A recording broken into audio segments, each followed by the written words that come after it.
আজকের বড় ঘোষণা, সরকারি কর্মচারীদের জন্য খারাপ খবর আসতে চলেছে এবং সরকারি কর্মীদের অষ্টম পে কমিশন নিয়ে বড় একটি ঘোষণা।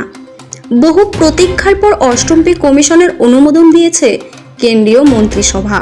1 জানুয়ারি 2026 থেকে অষ্টম পে কমিশন গঠন করা হবে বলে জানিয়েছে কেন্দ্র। মোদী সরকার কেন্দ্রীয় সরকারি কর্মচারী এবং পেনশনভোগীদের অষ্টম কমিশনের অনুমোদন দিতেই খুশিতে ভাসছেন সরকারি কর্মীরা। তবে এরই মধ্যে খারাপ খবর সামনে আসছে।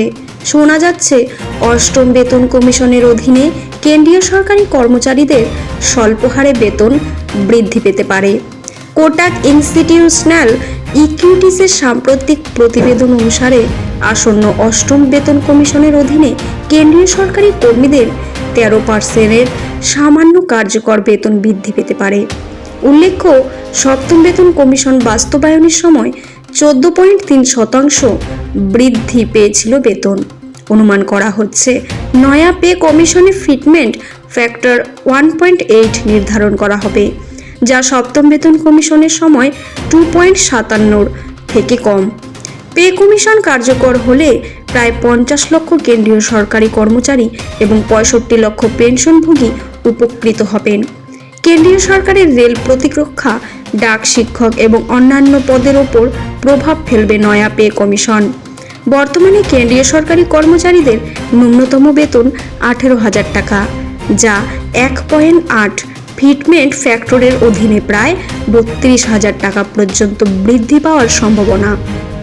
একইভাবে 50,000 টাকা মূল বেতনপ্রাপ্ত কর্মীদের প্রস্তাবিত ফিটমেন্ট ফ্যাক্টরের অধীনে সংশোধিত বেতন 90,000 টাকা হতে পারে।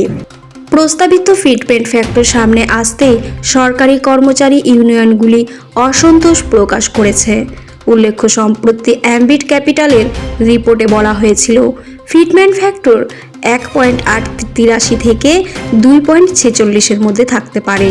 যদিও কেন্দ্র তরফে এই নিয়ে কিছু বলা হয়নি, সবটাই অনুমান করা হচ্ছে। কিছুদিন আগে কেন্দ্রীয় মন্ত্রী অশ্বিনী বৈষ্ণব জানিয়েছেন অষ্টম বেতন কমিশন যাতে সময়ের মধ্যে সুপারিশ করা যেতে পারে এবং 2026 সাল থেকেই তা কার্যকর হয়, সেই লক্ষ্যে কেন্দ্র সরকার অনুমোদন দিয়েছে। এরকম আরও খবর পেতে অল টাইম নিউজে চোখ রাখুন। ধন্যবাদ।